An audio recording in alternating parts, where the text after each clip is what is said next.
Welcome to news 24/7 Telugu. Social media పేరుతో రాష్ట్ర ప్రభుత్వం అక్రమ కేసులు పెడుతుంది. అమాయకులను స్టేషన్లకు తీసుకెళ్లి చిత్రహింసలకు గురి చేస్తున్నారని ఎమ్మెల్సీ దువ్వాడ శ్రీనివాస్ అన్నారు. సోషల్ మీడియాలో తప్పుడు పోస్టులు పెడితే చర్యలు తీసుకుంటామని చంద్రబాబు, పవన్, హోంమంత్రి చెబుతున్నారు. ఆ ఇంట్లో నుంచి అర్ధరాత్రి తీసుకెళ్లి ఒకరోజు చిత్తూరు పోలీస్ స్టేషన్, మరో రోజు శ్రీకాకుళం పోలీస్ స్టేషన్, మరో రోజు ఈస్ట్ గోదావరి, రకరకాల ప్రాంతాలకు తిప్పి నానా హింసలకు గురి చేస్తున్నారు. నేను ఒకటి సూటిగా ప్రశ్నిస్తున్నాను. సోషల్ మీడియాలో తెలుగుదేశం పార్టీ కానీ అలాగే జనసేన కానీ ఈ కూటమి పార్టీలు చేసినటువంటి దుష్ప్రచారాలు, ఆడినటువంటి తప్పుడు మాటలు, మీరు చేసినటువంటి అకృత్యాలపైన ఏ రోజు మీరు మాట్లాడటంలా. సాక్షాత్ చంద్రబాబు నాయుడు గారు చెప్తారు, పవన్ కళ్యాణ్ గారు కూడా చెప్తున్నారు, మరి అలాగే హోమ్ మినిస్టర్ గారు కూడా చెప్తున్నారు. సోషల్ మీడియాలో తప్పుడు ప్రచారం చేసిన వాళ్ళు మా పార్టీ వాళ్ళైనా పర్వాలేదు, మా పార్టీ అయినా సరే మేము కఠినమైనటువంటి శిక్షలు తీసుకుంటాం, చర్యలు తీసుకుంటామని ప్రకటించారు కదా. సామాన్యుడి నుంచి వైఎస్ఆర్ కాంగ్రెస్ పార్టీ కార్యకర్త దగ్గర నుంచి ఆఖరికి మా వరకు కూడా. నిన్నను మన 19వ తారీఖున టెక్కలి పోలీస్ స్టేషన్లో నా పైన ఒక కంప్లైంట్. సోషల్ మీడియాలో నేనంట పవన్ కళ్యాణ్ గారిని ఇష్టానుసారంగా దుర్భాషలాడానంట, చెప్పు చూపించానంట. నిజమే, చూపించాను. కానీ అంతకుముందు మీరేం చేశారు? సాక్షాత్తు మంత్రులపైన చెప్పించి కొడతాం, మంత్రులకి చెప్పించి కొడతానని పవన్ కళ్యాణ్ మాట్లాడలేదా? పవన్ కళ్యాణ్ నువ్వెంత, నీ స్థాయి ఎంత, నీ బ్రతికెంత అని సాక్షాత్తు జగన్మోహన్ రెడ్డి గారిని ఉద్దేశించి మాట్లాడలేదా? నా చెయ్యందినంత దూరం దొరికితే ఒక్కొక్క వైసీపీ నా కొడుకుని కొట్టి పడేస్తానని అనలేదా? వైసీపీ నా కొడకల్లారా అని మాట్లాడలేదా? మీరు మాట్లాడినటువంటి మాటలు రికార్డ్స్లో లేవా? మరి దానిపైన కేసు కట్టరా?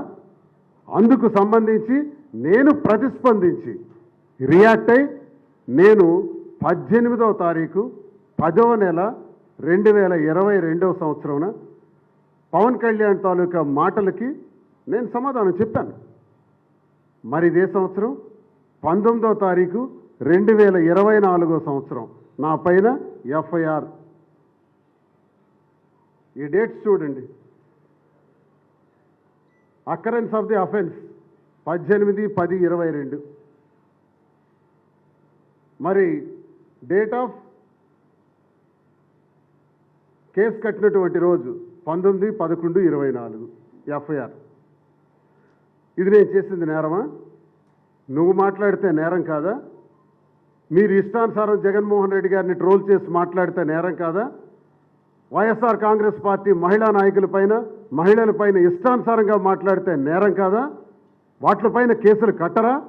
మహిళలపైన అసభ్యంగా మాట్లాడితే కఠిన చర్యలు తీసుకుంటామని హోమ్ మినిస్టర్ గారు చెప్పారే, మరి వాళ్ళపైన చర్యలు తీసుకోరా? మా పైన కేసులు కడతారా? ఒకటే నేను తెలియజేస్తున్నాను. సామాన్య కార్యకర్తలు, వైఎస్ఆర్ కాంగ్రెస్ పార్టీకి చెందినటువంటి కార్యకర్తల పైన కేసులు కట్టి ఆఖరికి మా వరకు కూడా ప్రజాప్రతినిధిగా ఎమ్మెల్సీగా ఉన్నటువంటి నా పైన కూడా కేసు కట్టి మీరు అరెస్టులు చేయాలి, హింసించాలి, భయపెట్టాలి అని చూస్తే మరింత ఉద్రేకంతో, మరింత స్వరం పెంచి మాట్లాడతామని తెలియజేస్తున్నాను.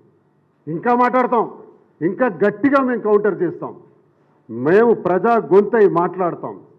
వైఎస్ఆర్ కాంగ్రెస్ పార్టీ తరఫున జగనన్న కోసం మేమందరం గట్టిగా ఉంటాం, ప్రజల పక్షాన మాట్లాడతాం. ప్రజల గొంతై మాట్లాడితే నేను హౌస్లో కూడా, మన కౌన్సిల్లో కూడా మద్యం మీద మాట్లాడాను, మద్యం మీద ప్రశ్నించాను.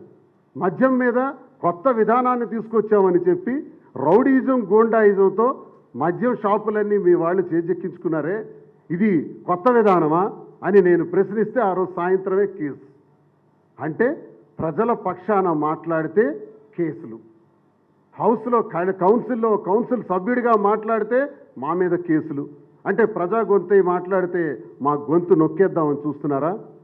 మీరు గొంతు నొక్కేద్దామని చూస్తే నేను సహించేది లేదని గట్టిగా చెప్తున్నాను. గట్టిగా మాట్లాడతామని చెప్తున్నాను. ప్రజా గొంతై ఇంకా గట్టిగా మాట్లాడతాం. మీరు ఎన్ని కేసులు పెట్టుకున్నా ఆ కేసులన్నీ ఎదుర్కొంటామని నేను స్పష్టంగా తెలియజేస్తున్నాను ఈ కూటమి ప్రభుత్వానికి.